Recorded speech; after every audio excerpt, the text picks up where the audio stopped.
Alright, you know what? Screw it.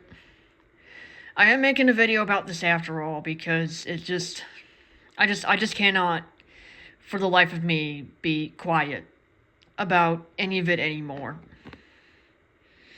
And honestly, it's better for me to put it on video format rather than just make a text-based post.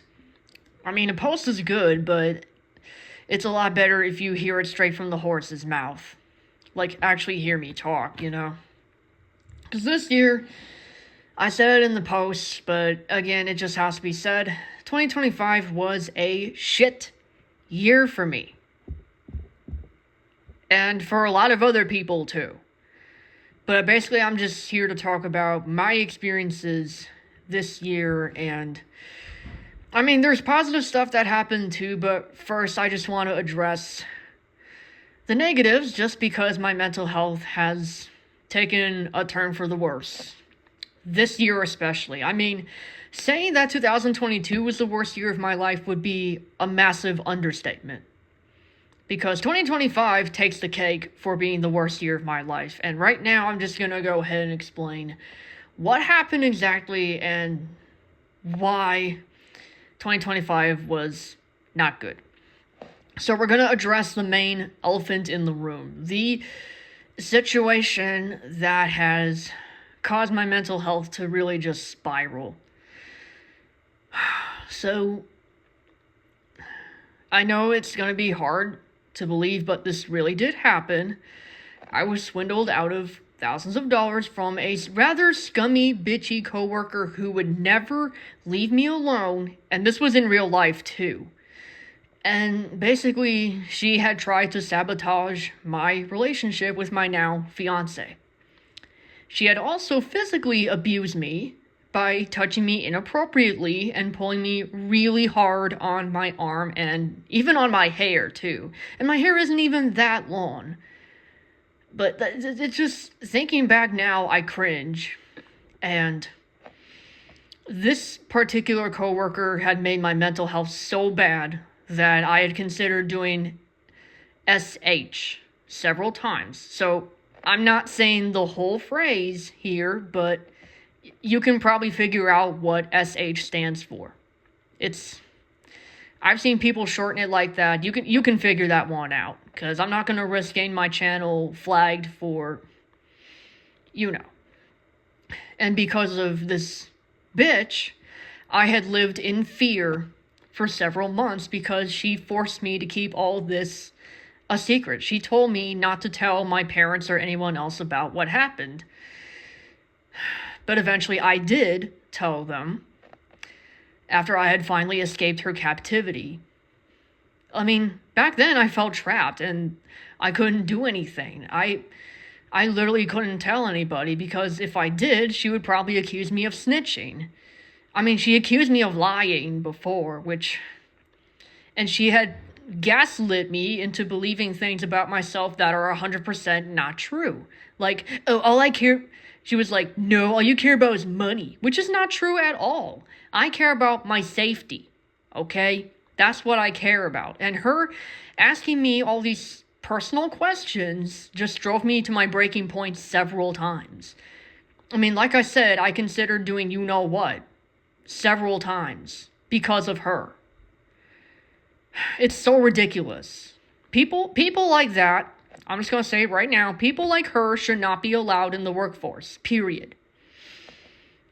But thankfully, management finally gave her a good talking to back in August of this year and just finally set her straight.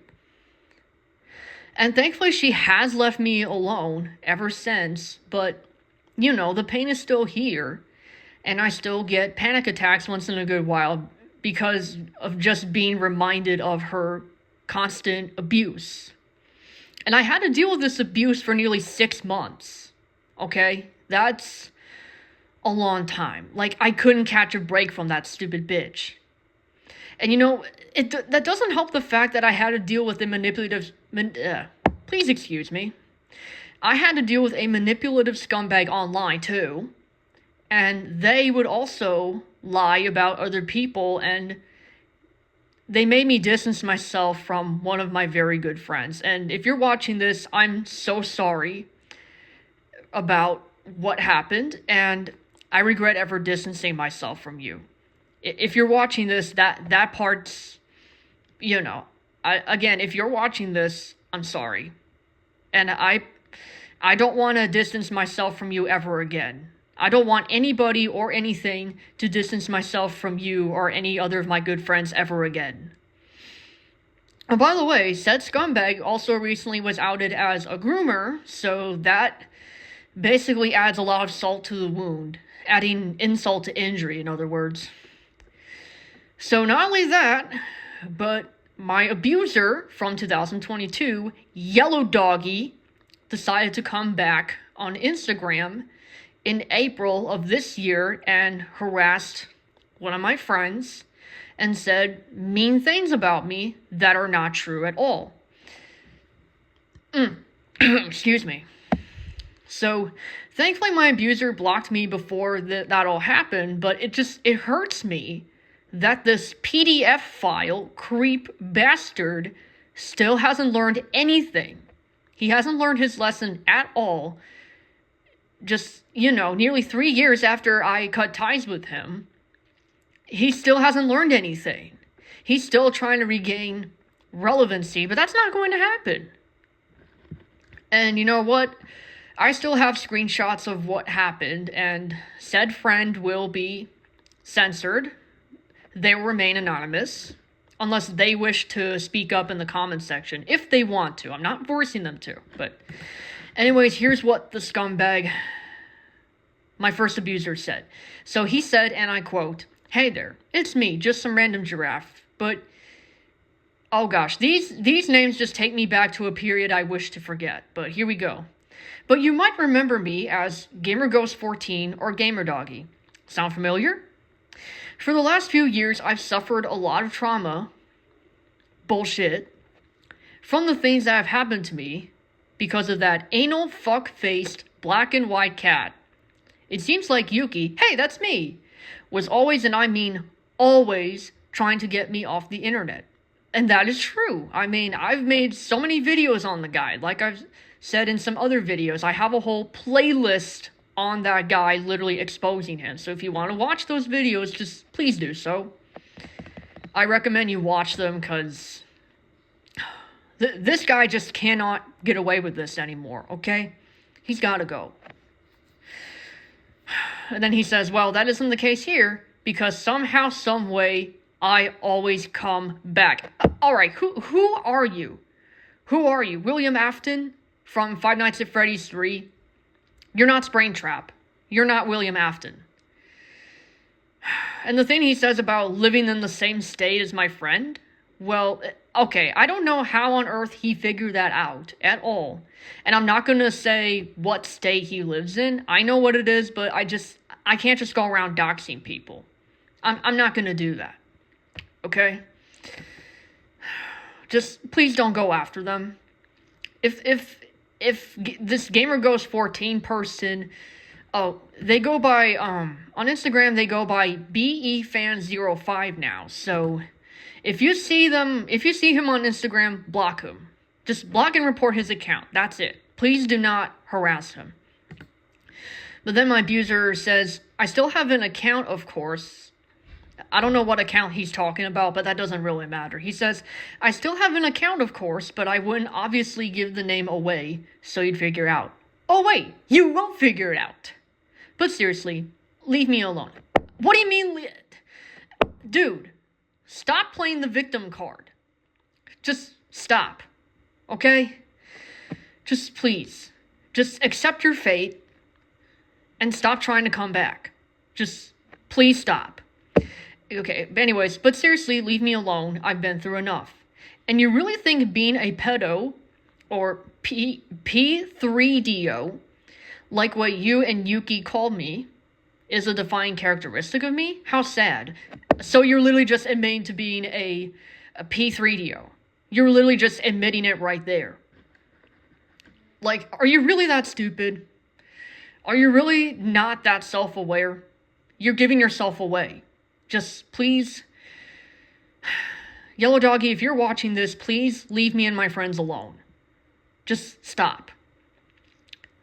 Just please leave. Leave us alone, or else things aren't going to work in your favor. That's all I'm going to say. Anyways, alright, with that part out of the way, there's a bit more. So, next thing I want to talk about is this. I've already gone over this incident for the most part, but I just want to mention it one last time. So, on the day of my 25th birthday, October 10th, I felt that I was discriminated against because of my gender. So for context, I'm female. Well, formerly a trans man, but I'm now identifying as my birth gender, but I'm also identifying as gender nonconforming. So we'll get to that part later. Anyways, this incident led to me feeling much worse than I was before, to the point where I had to call a mental health counselor over the phone to get advice. Special thanks to my fiance for giving me the numbers, which I wrote something about him and I'll get to that in a bit. But for right now, let's just go back to what we were just talking about. So anyways, telling someone that he, she, they, whatever pronouns they prefer, cannot do certain things because of their gender is never okay in the slightest. I mean, you gotta have a better reason than that. Like, oh, you can't do that because it's too dangerous for you. It's too heavy for you. It's something I wouldn't recommend you do because you could end up hurting yourself. Something like that. You could have said that instead. You know that. I mean, if it's just because of gender, yes, that is considered harassment, and it is also discrimination. The latter being something that I wish people would leave in the past. Say, the 1950s, for example. Back then, at least from what I've learned in school, it was much worse back then, but you know what I mean.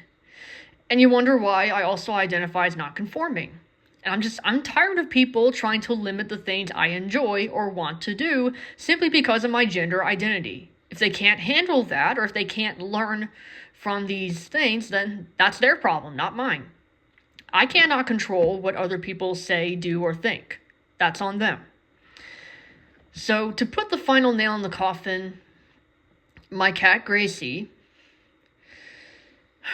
my lifelong best friend, the cat that my family and I have had since I was in 2nd grade, around late 2008, she passed away peacefully at the age of 19 on the morning of December 3rd, 2025. Like I said, she was my near lifelong best friend. She was my go-to when I would get upset. I would always let her come to me and I would pet her. And she made for a good cuddle buddy. She was like the best cat I'd ever had. And her death was what led me to a long depressive state that lasted for about 2 weeks. And I still grieve from time to time, but I've been feeling a bit better. I mean, on the night of her death, I had already accepted the fact that she will no longer be with us, and it's just hard. Losing a pet or another loved one is just very hard to process, even if you've already accepted the fact that they're no longer here. It's just, grieving and just, celebrating their legacy it's all a process. And the healing process can take a long time too. So that's really all I had to say about that. There were also some positives that happened this year, which I will now go into.